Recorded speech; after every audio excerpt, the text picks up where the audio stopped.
महाकुंभ में हुई भगदड़ की घटना ने देश को बड़ा दुख दिया।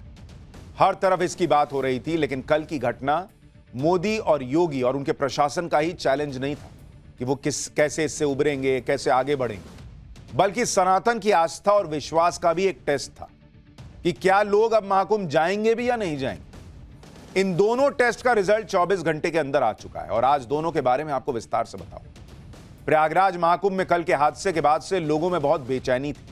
जो कुंभ में गए हैं, जो नहीं गए हैं, वो सब ये जानना चाहते हैं बॉस कि अभी कुंभ में क्या हालात, क्या महाकुंभ में सब कुछ ठीक हुआ है, नहीं हुआ है, व्यवस्था ठीक हुई है, नहीं हुई है। पिछले 24 घंटे में हमने जो देखा है, ग्राउंड पर हमारे रिपोर्टर्स ने जो रिपोर्टिंग की है, उसमें एक सीधी बात यह निकल कर आ रही है कि महाकुंभ के अंदर की व्यवस्था को दुरुस्त करने में मुख्यमंत्री योगी आदित्यनाथ ने बीते 24 घंटे में बॉस घोड़े खोल दिए, जी जान लगा दिया है।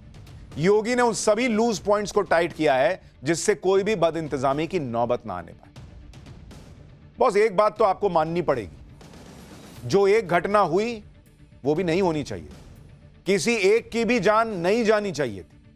लेकिन जब हम सनातन के सबसे बड़े पर्व महाकुंभ का जिक्र करें तो यह भी याद रखें कि अभी तक 28 करोड़ लोग डुबकी लगा चुके हैं और इसका मतलब यह है कि इसी महाकुंभ में 28 करोड़ लोग डुबकी लगाकर सही सलामत स्नान करके वापस जा चुके हैं। और यह 28 करोड़ कोई मामूली आंकड़ा नहीं होता बॉस। अगर पूरी व्यवस्था ही 2 कौड़ी की होती, जैसा एक इकोसिस्टम बता रहा है, कुछ नेता बता रहे हैं, अगर पूरी व्यवस्था ही लचर होती, खस्ता हाल होती, तो ना तो 28 करोड़ लोग आ पाते और ना 28 करोड़ लोग सही सलामत जा पाते। और यही वजह है कि आस्था का सैलाब कल की अनहोनी के बावजूद आज भी नहीं रुका। आज भी करोड़ों लोगों ने गंगा में स्नान किया।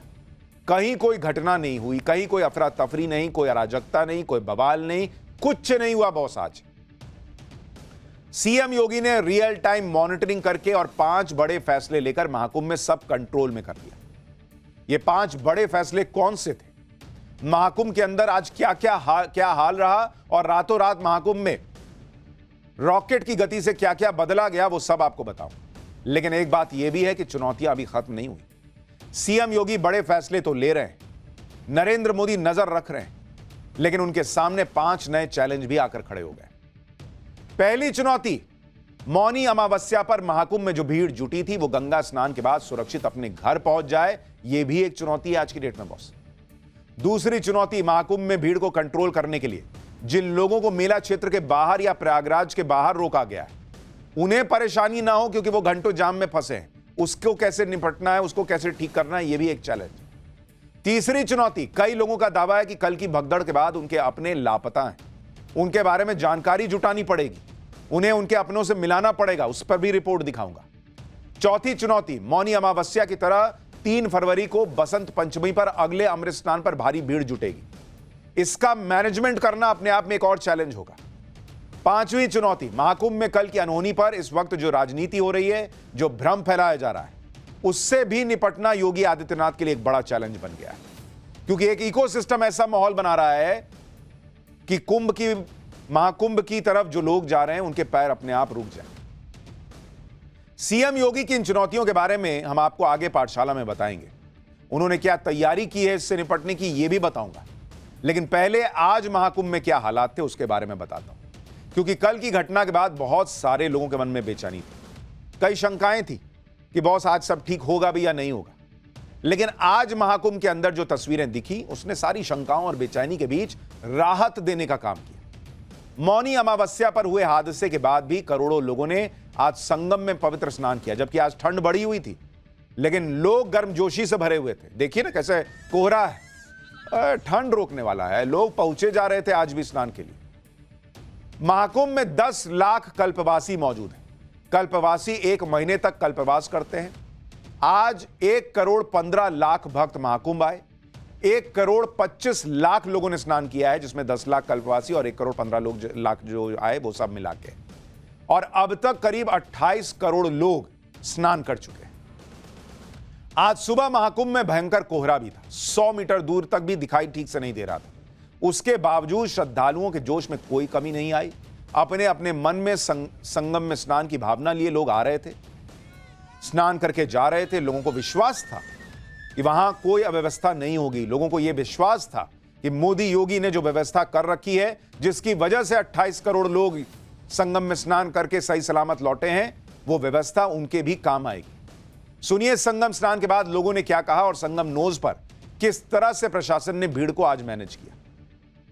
संगम में मुझे बहुत अच्छा लगा, व्यवस्था यहाँ की बहुत अच्छी है और जो इतना भीड़ को देखते हुए जो करोड़ों की तादाद में जो लोग आ रहे हैं, शांतिपूर्वक अपना स्नान करके वापस लौट रहे हैं। हमने स्नान अच्छे से किया और व्यवस्था भी योगी और मोदी जी की बड़ी अच्छी रही, जिससे कि सारा सुचारू रूप से चल रहा है। प्रयागराज में नहा के गंगा जी का दर्शन करके बहुत ही अच्छा लगा हमको और हम सभी भक्तों से निवेदन करेंगे कि सभी लोग आइए, शांति से दर्शन कीजिए और माता का आशीर्वाद लीजिए और आगे बढ़िए। मोदी के लिए या योगी के लिए हम मिला नहीं है, तो उसके लिए हम धन्यवाद करते हैं आपको।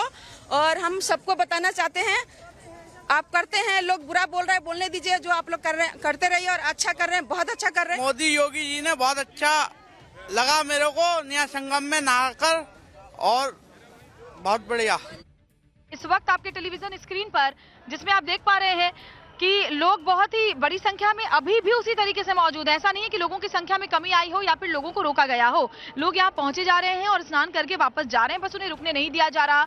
लगातार जो हमारे जवान हैं और साथ ही जो हमारी उत्तर प्रदेश की पुलिस है वो भी लगी हुई है, लोगों को डायरेक्शन बता रही है। या वॉलंटियर्स भी हैं, सिविल डिफेंस के लोग हैं, जिनकी कोशिश यही पहले दिन से रही है। देखिए, एक बार ये जो भगदड़ की स्थिति बनी उससे ये नहीं दावा किया जा सकता या फिर ये नहीं कहा जा सकता कि व्यवस्थाएं दुरुस्त नहीं थी, क्योंकि करोड़ों लोग जब होंगे तो इस तरह की स्थिति बन सकती है। जाहिर तौर पर देखिए सवाल उठने लाजमी है, लेकिन ये नहीं कहा जा सकता कि स्थितियां इस तरह की थी कि कोई मैनेजमेंट नहीं था। और यहाँ आप देख सकते हैं कि लोग अब आराम से जा रहे हैं, स्नान कर रहे हैं। हालांकि लोगों को अब थोड़ा सा डिवाइड भी किया गया है कि जो बाकी गंगा घाट है वहां भी जाकर के लोग स्नान करें और इस बात को सुनिश्चित किया जा रहा है कि संगम नोज पर ही एक साथ बहुत ज्यादा भीड़ ना आ पाए, इसके लिए बैरिकेड्स लगाए गए हैं। कल हादसे के बाद लोगों ने सीएम योगी के आंसू भी देखे और अब एक्शन भी देख रहे हैं। आप देखिए कल से आज तक सीएम योगी ने क्या क्या किया है।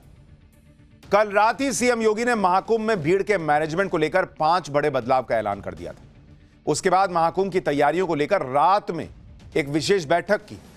3 फरवरी को बसंत पंचमी पर अमृत स्नान की तैयारियों का जायजा कल रात में ही ले लिया। सीएम योगी ने प्रयागराज और आसपास के जिलों के प्रशासन को व्यवस्था टाइट करने के लिए कहा। इसके अलावा सीएम योगी ने मुख्य सचिव मनोज कुमार सिंह और डीआईजी प्रशांत कुमार को महाकुंभ भेज दिया है। यानी जब जिस वक्त लोग सो रहे होंगे उस वक्त सीएम योगी आदित्यनाथ रात में अपनी टीम के साथ मीटिंग कर रहे थे। रातों रात महाकुंभ में व्यवस्था बेहतर करने के लिए काम कर रहे थे। प्रशासन भी आज पूरी तरह से महाकुंभ में लगातार मॉनिटरिंग करता दिखाई दिया। संगम नोज के पास वॉच टावर बना दिया गया, वो जहां से भीड़ पर निगरानी की जा रही है। यूपी के डीजीपी प्रशांत कुमार ने बसंत पंचमी के स्नान की तैयारियों का जायजा खुद लिया। आप तस्वीर देखिए, ये मचान बना के वॉच टावर बना के वहां से आप ऊंचाई से नजर रख सकिए, इसकी व्यवस्था कर दी गई। वॉच टावर पर चढ़कर उन्होंने खुद देखा कि किस तरह से काम किया जा रहा है। अमृत स्नान के दौरान सबसे ज्यादा भीड़ संगम पर और संगम जाने वाले रास्तों पर होती है। इसी को देखते हुए प्रशासन ने आज संगम मार्ग पर दुकान लगाने वालों को हटा दिया। संगम मार्ग पर जमीन पर ही चादर बिछाकर बड़ी संख्या में लोग सामान बेचते हैं। पुलिस ने इन सभी से अपील की कि वो यहां से हट जाएं, नहीं तो उनका सामान जब्त कर लिया जाएगा, ताकि ये रास्ता क्लियर हो सके। एक बार वहां से रिपोर्ट देखिए। ये रास्ता सीधे संगम की ओर जाता है, लोगों की भीड़ आपको दिख रही है, लेकिन अब पुलिस किस तरीके से अलर्ट है और किस तरीके से रास्तों को खाली करवाया जा रहा है। जो रेहड़ी पटरी लगे हुए थे उनको कहा गया है कि आप पीछे जाएं और आप ये तस्वीर में आपको दिखाता हूं। आप ये देखिए किस तरीके से लगातार माइक से अनाउंसमेंट किया जा रहा है कि जो रेहड़ी पटरी या सड़क के किनारे जो लोग दुकान लगाकर बैठे हैं वो किस तरीके से रास्ते को खाली करें और रास्ते पर वो ना आए और चूंकि रास्ता मुख्य तौर पर आने जाने वाले लोगों के लिए है। एक बार आप अनाउंसमेंट सुनिए। हम आपसे प्रार्थना कर रहे हैं बार बार कि जो भीड़ का आने जाने का रास्ता है आप उसको खाली करिए। ये रास्ता आपके लिए बना नहीं है। पूरे प्रयागराज में आप अपनी कहीं भी दुकान लगाइए, लेकिन ये भीड़ के आने जाने के रास्ता जो संगम की तरफ जा रहा है उस रास्ते को खाली करिए। आप सबसे हमारी प्रार्थना है, बाद में फिर हम आपका सामान जमा कर लेंगे। हम मजबूर हो जाएंगे आपका सामान, हम नहीं चाहते आपका कोई आर्थिक नुकसान हो।